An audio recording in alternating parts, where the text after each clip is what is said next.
Good morning, friends. Welcome to my channel.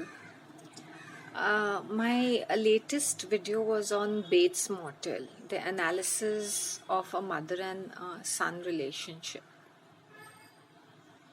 Actually, the relationship of mother and son or her children is not dark and disturbing or complex.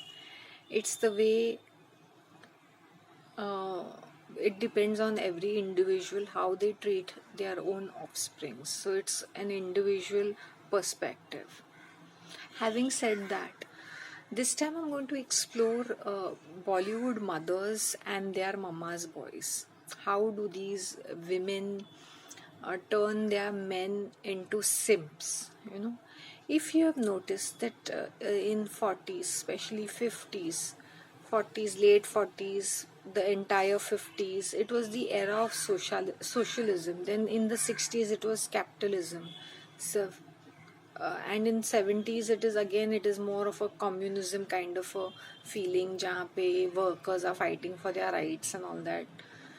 Basically a theme always underlying था, but you will see that how it is changing over a period of time, right?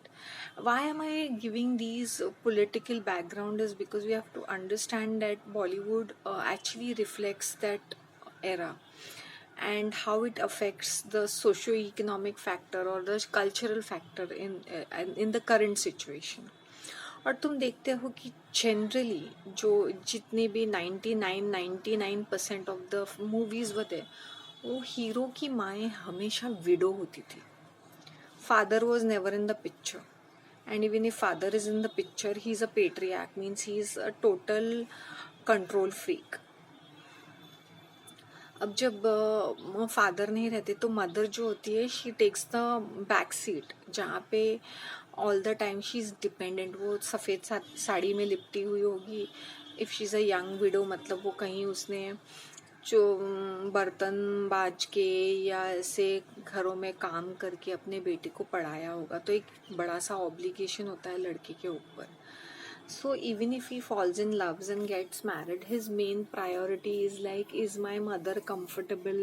मतलब वो प्यार करते वक्त सोचता नहीं है कि मेरी माँ क्या सोचती है. जब शादी करने का वक्त आता है और उसको साथ में रहने का होता है बीवी का, तभी उसको अपनी माँ के ऊपर का सोचता है कि अभी how are they going to do, how are they going to B.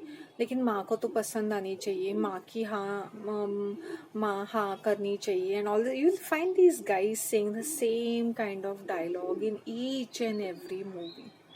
मतलब पूरा गाना गाएंगे, सुहागरात मनाएंगे, टाइम पास करेंगे, घूमना फिरना होगा. शादी की बात है कि हाँ मैं अपने माँ बाप से बात कर लेती हूँ, the girl will say, boy will say मैं अपने माँ को मना लेता हूँ. माँ राजी तो नहीं होगी, जैसे माँ से बात करनी होगी ना, माँ मेरी बातों को टाल नहीं सकती है. सो यू विल अंडरस्टैंड कि ये जो होती है, ये जो माओ पे डाल देते हैं ये, नहीं माँ की पसंद जो है उन्हीं इसी के साथ नहीं, all this kind of things. Even when they want to avoid and wants to avoid the girl, वो अपने माँ पे डाल देते हैं. तो ये जो माँ होती है बड़ी, यू सी उसकी जिंदगी आसपास it's sacrifice, she is a sacrificial kind of a lamb. बलिदान किया है अपनी जिंदगी को, पूरी जिंदगी. Her only job, I can say permanent government job, is taking care of a grown ass son, like who is so infantile, who's such a man boy, who's not grown up, he's so childish kind. Because खाते पीते, बेटा क्या खाओगे, तुम्हारे लिए मैं गरम गरम चाय बनाती हूँ, चलो हाथ पूंध लो, चलो फटाफट से मैं तुम्हारे लिए पराठे बना देती हूँ, अच्छा तुम्हारी मनपसंद सब्जी बनाई है, अच्छा फटाफट खा लो. फिर उसके कपड़े इस्त्री करके रखेगी, कपड़े धोएगी, कपड़े फोल्ड करके रखेगी, हर बार पूछेगी क्या हुआ बेटा, क्या हुआ, नौकरी मिल गई नहीं मिली, अच्छा फिर वो भगवान से जाके प्रे करेगी. मतलब एवरी टाइम उठते बैठते, अभी मुझे मुझसे तो काम नहीं होता, अब मुझे बहू ला के दो. मतलब she needs another helping hand who will be like taking care of his sexual needs, but emotional needs are always taken kind by man, because he is the emotional spouse of the mother.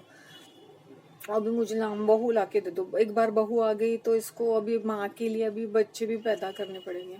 अभी तो मुझे नाते पोते के मुंह देखना है, you know all this kind of things. You understand कि वो किस तरह से इतना पोलराइज्ड बिहेवियर रहता था, because generally as a said 99% of the time the mother is a widow, और लाल वाइट साड़ी में होगी। अगर even if she is in her 40s you see so all the बाल एकदम सफेद, एकदम चोंडे में अनअट्रैक्टिव सी, जबकि वो हीरो की उम्र के बराबर की होगी काइंड ऑफ।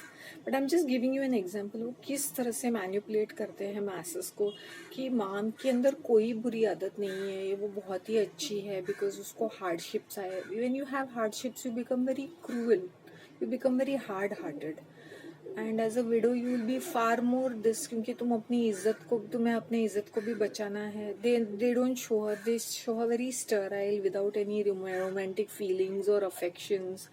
वो किसी के बारे में कुछ नहीं सोचती। अपने पति के फोटोग्राफ जिसमें एक माला लटकी हुई है उसको देख देख के आओ पिताजी से भी आशीर्वाद लेते हैं, उठते बैठते, मतलब जो भी उनका ओकेजन होता है, और उठते बैठते चलो प्रेयर कर लेते हैं। एक मंदिर होता है वहाँ पे किसी की मूर्ति होती है, या तो गणपति की, जनरली इट इज कृष्णा की, वो मुरली बजाते हुए then they sing some bhajan, everything becomes fine. मतलब बीमार रहेगा तो भी ये वहाँ पे जाके अपने सर पटकेगी, पैसे की कमी है वहाँ पे जाके रोना धोना शुरू, वो मंदिर के पास, मतलब छोटा सा कुछ तो इसी तरह की उनकी लाइफ होती है। मतलब अपना कोई चॉइस या प्रेफरेंस नहीं होती। It's like they are doing बलिदान for the only son which they have. लड़की को तो ज्यादा फोकस में नहीं रखते, ऑलवेज ये विधवा माँ के लड़के ही होते हैं, पता नहीं कैसे। अगर लड़कियां होती तो फटाफट इनकी शादी करके निकाल देते हैं उनको, वो फोकस में होती ही नहीं है बेसिकली। अगर तुमने लड़कियों को देखा है, she is always a single girl, अकेली इकलौती लड़की, और रईसजादी होगी, मतलब उसका बाप वो भी विडो ही होगा, वो विडोवर होगा, and he will be like crazy behind his daughter, मेरी इकलौती बेटी, ये लो ब्लैंक चेक्स, लिखो अपनी प्यार की कीमत। तुम्हारी जितनी तो उसकी लिपस्टिक, तुम्हारी जितनी पगार है उतनी तो मेरी बेटी की लिपस्टिक भी नहीं आएगी। So they are like always you'll see polarized. अभी एक रईसजादी लड़की एक गरीब लड़के के साथ जो चौल में रहता है, लेकिन वो पढ़ने लिखने में शातिर है, मतलब होशियार है, और दिखता भी अच्छा है, हमेशा सुंदर ही दिखेगा, हमेशा फर्स्ट ही आएगा, नौकरी भी उसको मिल जाती है, और उसमें तो कोई ऐब नहीं है, ना वो दारू पीता है, ना वो सिगरेट पीता है, हमेशा माँ माँ करता रहता है।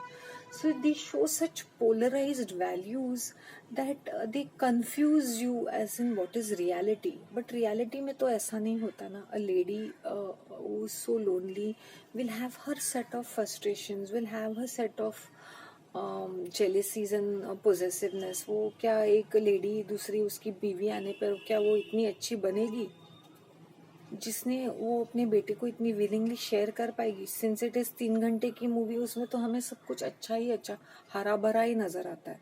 सावन के अंधे को तो हरियाली ही नजर आती है। So I just focused on this 3 decades and I tell you how polarise.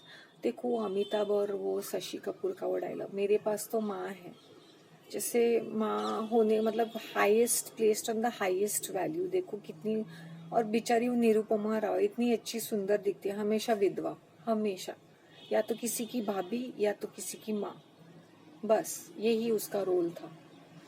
Always sacrificing, always crying, always protecting, cooking, cleaning, अपने पति के साथ लड़ेगी, नहीं नहीं मेरे बेटे को, मेरा बेटा खाएगा, मेरे बेटे को दे दो पैसे, you know all the time तुम चुप रहो जी, आप क्यों ऐसे बोल रहे हो, दे दो पैसे, बेटा मेरा कुछ खाया तो नहीं। So you understand how they are, so how, and these man boys never grow up, they are so gauche in their thought process, they don't have any spine. ये हिंदी फिल्म के हीरो ऐसे बस ऐसे ऐसे वेले टाइप मुझे लगते हैं, सीरियसली। हमेशा फर्स्ट आते हैं, पता नहीं कैसे। इंजीनियरिंग ही बनना है उनको, इंजीनियर है, डॉक्टर है, यही 2-4 नौकरियां होती है, और बड़े बड़े बट मर्यादा पुरुषोत्तम, एकदम क्लीन इमेज होती है इनकी। This is my thought process, please give me your comment, your feedback regarding this, and thank you very much for watching.